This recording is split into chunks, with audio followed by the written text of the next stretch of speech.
Você acredita que é livre, não é?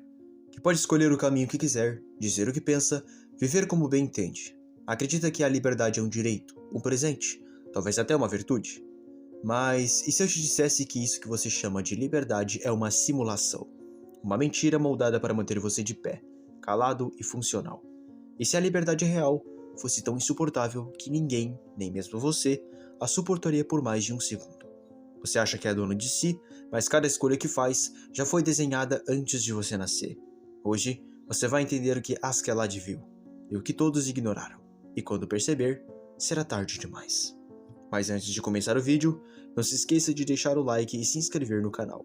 Isso fortalece o trabalho feito aqui e ajuda o canal a trazer mais conteúdos como esse diariamente. Deixe seu comentário também, porque isso ajuda na divulgação.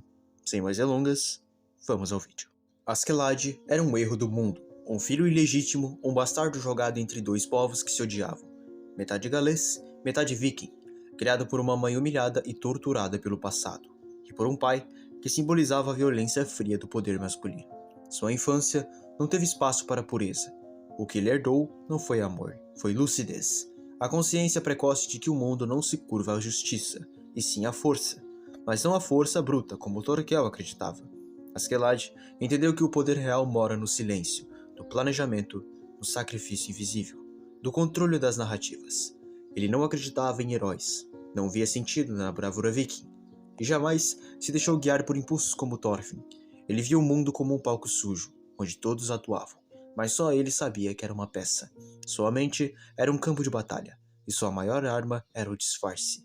Enquanto todos berravam por glória ou vingança, ele tramava com frieza. Não por ambição, mas por estratégia, para preservar algo que nem mesmo ele ousava nomear em voz alta, um ideal oculto de liberdade real.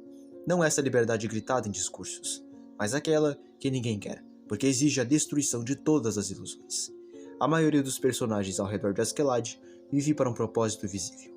Thorfinn vive para matar, Thorkel vive para lutar, Canute vive para se tornar rei. Mas Askeladd, ele vive para romper a mentira, para operar a verdade com um bisturi. Como todo cirurgião, ele sabia que precisaria cortar fundo, mesmo que isso matasse a alma no processo. Porque ele entendeu o que poucos ousam admitir. A liberdade, como é vendida ao povo, é uma prisão invisível. Repare em sua fala mais emblemática. Ele diz que os escravos são felizes porque não precisam pensar. Eles obedecem, cumprimentam, trabalham e morrem. E acham que estão vivendo. Mas aquele que pensa está condenado. Porque ao enxergar a engrenagem, ao ver como o mundo realmente funciona, ele perde o direito ao sossego.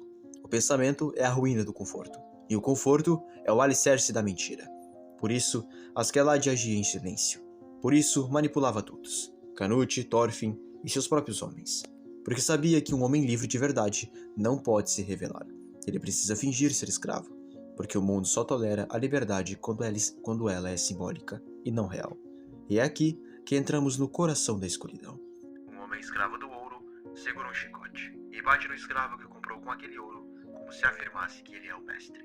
Ele simplesmente não vê por si mesmo, porque ele também é escravo da ambição, do medo, do status, da ilusão de controle. Todo ser humano vivo é escravo de alguma coisa. Essa frase não é poética, é anatômica. Ela revela o sistema, a cadeia, o ciclo. O homem que acredita ser livre apenas porque manda em outro é o mais cego de todos. Ele não percebe que seu poder é emprestado, temporário e ilusório. Ele não é mestre de nada, é servo de um ídolo invisível. O ouro, o poder, o orgulho. E o chicote que ele usa nos outros é, na verdade, o chicote que o mundo usa nele. Ele apenas retransmite a dor, como um espelho torto. Ele perpetua a escravidão que jurava combater. Askeladd enxergou isso. Por isso ele exterminou o próprio pai. Não por ódio, mas por higiene histórica.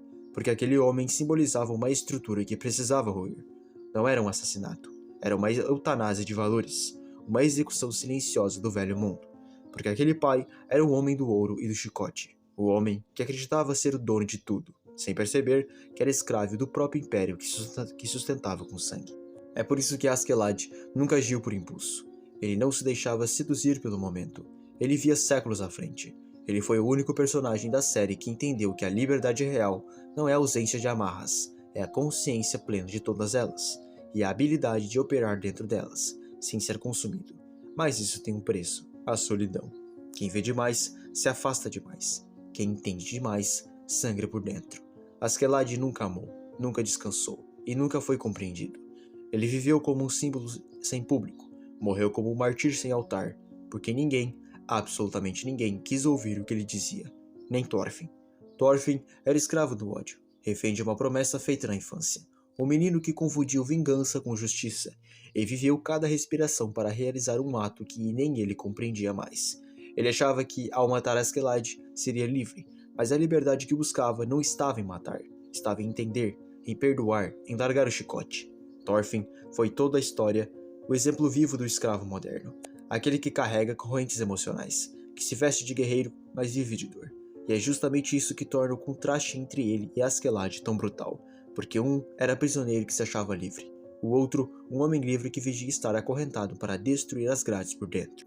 Askeladd foi o último homem lúcido em uma terra de insanos, e como todo lúcido, ele incomodava. Nietzsche dizia que a liberdade verdadeira exige a destruição dos ídolos, que o homem livre é aquele que se reconstrói do zero, sem muletas morais, sem promessas divinas, sem narrativa redentora. E é por isso que ninguém suporta esse tipo de homem, porque ele desmonta o teatro, e o mundo prefere o teatro, prefere as máscaras, prefere a mentira, a doce mentira da liberdade. Veja o final. Askeladd sacrifica tudo, manipula Canute até o último segundo, se oferece como um monstro para forjar um rei. Ele morre sendo odiado, incompreendido, isolado. Mas ele sabia que a liberdade verdadeira exige destruição. Sabia que a única forma de romper o sistema era corrompê-lo por dentro. Sabia que para dar um futuro ao seu povo, ele teria que carregar o inferno sozinho. Essa é a liberdade real. Não a liberdade de fazer o que quiser, mas a liberdade de saber exatamente o que está fazendo e aceitar o custo, com sangue, com dor e com silêncio. Askeladd não era um guerreiro, era um símbolo, um espelho invertido, a prova viva de que o mundo prefere o espetáculo ao pensamento, que as pessoas só chamam alguém de monstro quando não conseguem entendê-lo. E você? Você que assiste, que vive, que trabalha, que sonha, já se perguntou se é realmente livre?